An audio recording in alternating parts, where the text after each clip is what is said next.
नमस्कार साथियों, स्वागत है आपका अपना YouTube चैनल आरपी पाठशाला पर। आप मेरे साथ हैं। आज हम लोग फिजिक्स का क्लास 12 फिजिक्स का चैप्टर 3 करंट इलेक्ट्रिसिटी यानी विद्युत धारा के बारे में हम लोग अध्ययन करेंगे। सबसे पहले इसका हम परिभाषा समझते हैं। The amount of flow of charge per unit time that is called electric current. जैसे हिंदी में बात करते हैं, चालक के किसी हिस्से में आवेशों के सतत प्रवाह की दर को विद्युत धारा कहते हैं। हम एक पिक्चर के मदद से समझ सकते हैं कि एक चालक तार है और उस चालक तार में इलेक्ट्रॉन फ्लो कर रहा है। आप देख सकते हैं। तो यहाँ पे इलेक्ट्रॉन फ्लो कर रहा है किसी चालक तार में। समय के साथ साथ समय का मान बढ़ रहा है, आवेश भी फ्लो कर रहा है। तो यहाँ पे विद्युत धारा उत्पन्न होगा, क्योंकि हम लोग कह सकते हैं t समय में प्रवाहित आवेश है q।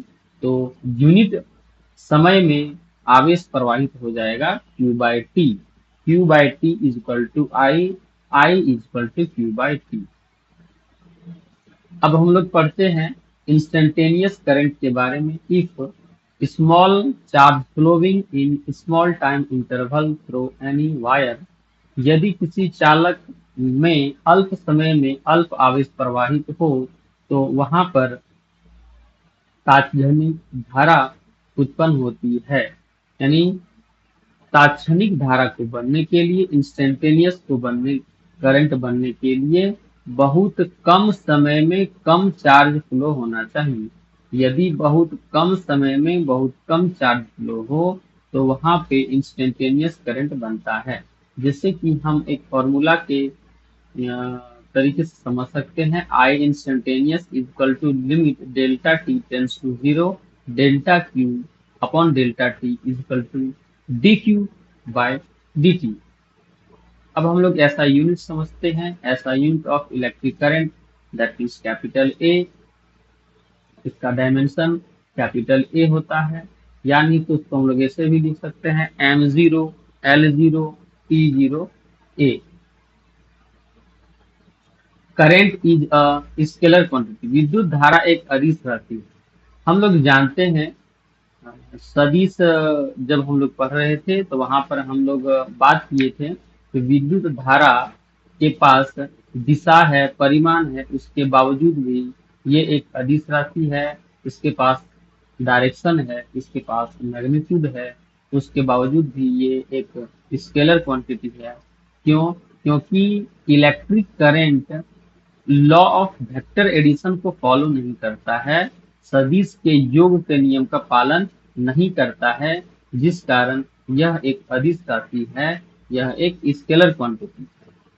अब हम लोग समझते हैं 1 एम्पियर करंट, 1 एम्पियर का धारा किसे कहते हैं। तो भाई 1 एम्पियर का धारा हम उसे कहेंगे जब 1 सेकेंड में किसी चालक तार में 6.25 गुने 10 पर पावर 18 इलेक्ट्रॉन गुजरे तो वहां पे 1 एम्पियर का धारा बनता है। इसका डेफिनेशन से हम लोग कहेंगे 1 ampere of current means the flow of 6.25 into 10 to the power 18 electrons per second through any cross section of the conductor। किसी चालक के किसी अनुप्रस्थ काट के प्रतिच्छेद से प्रति सेकंड 6.25 गुने 10 पर पावर 18 इलेक्ट्रॉन गुजरते हैं, उसे 1 एम्पियर की धारा कहते हैं। यानी कि 1 एम्पियर का धारा बनने के लिए किसी चालक तार में 1 सेकेंड में 6.25 गुने 10 पर पावर 18 इलेक्ट्रॉन गुजरना चाहिए, तो वहां पर 1 एम्पियर का धारा बनता है। अब हम लोग इस पिक्चर के मदद से समझ सकते हैं कि इलेक्ट्रिक करंट दो टाइप का होता है। एक होता है डायरेक्ट करंट और दूसरा होता है AC current.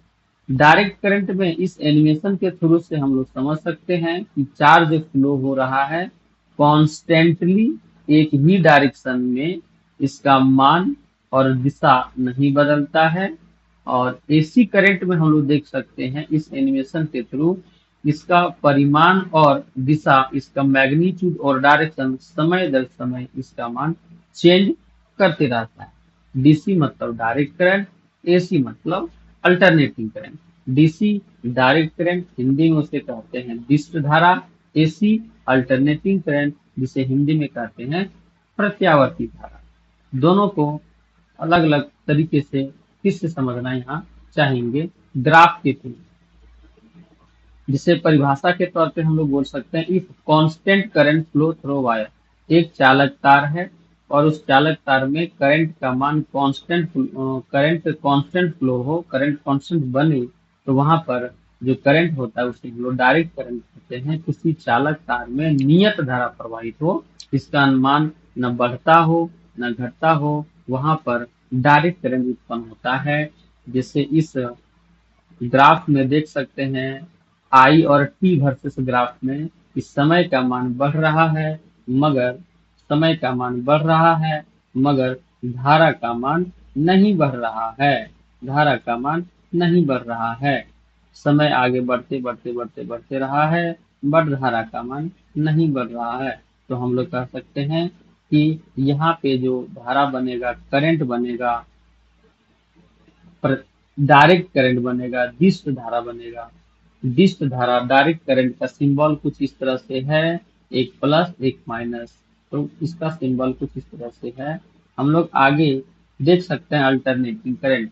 It always change its value and periodically reverse its direction. इसका वैल्यू चेंज करता है पेरियोडिकली और इसका डायरेक्शन भी चेंज करता है। धारा का परिमाण व दिशा दोनों समय के साथ बदलते रहता है।